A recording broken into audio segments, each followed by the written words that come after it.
বছর ফেসিবাদের নায়িকা শেখ হাসিনা বাংলাদেশে আলেম ওলামাকে নির্যাতন করেছে। পাক স্বাধীনতার দোহাই দিয়ে যারা ইসলামকে আঘাত করেছে তাদেরকে আশ্রয় এবং প্রশ্রয় দিয়েছে। ফেসিবাদের বিরুদ্ধে আন্দোলনের সূচনা হয়েছে 2013 সালের 5ই মে আলেম ওলামার রক্ত ঢালার মাধ্যমে।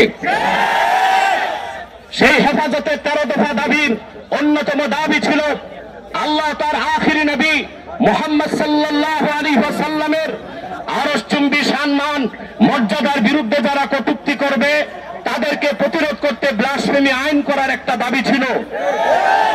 কিন্তু ভারত এবং ইসরায়েলের দালাল এই দেশের মুসলমানদের রক্তে যার হাত রঞ্জিত হয়েছে শেখ হাসিনা সেই দাবি মেনে নেয় নাই।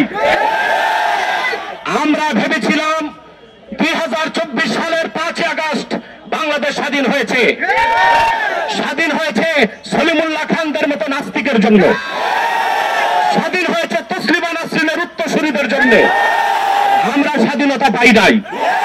সেই বাংলাদেশে আল্লাহ তার হাবিব মুহাম্মদ সাল্লাল্লাহু আলাইহি ওয়াসাল্লামের আরশচুম্বী সম্মান মর্যাদার বিরুদ্ধে বাক স্বাধীনতার দোহাই দিয়ে নাস্তিকরা যখন তখন বেয়াদবি করে তাদের শাস্তি যদি না হয় আমরা মনে করি মুসলমান এখনো বাংলাদেশে পরাধীন। ফাঁসির রায়কে কার্যকর করবো ইনশাআল্লাহ।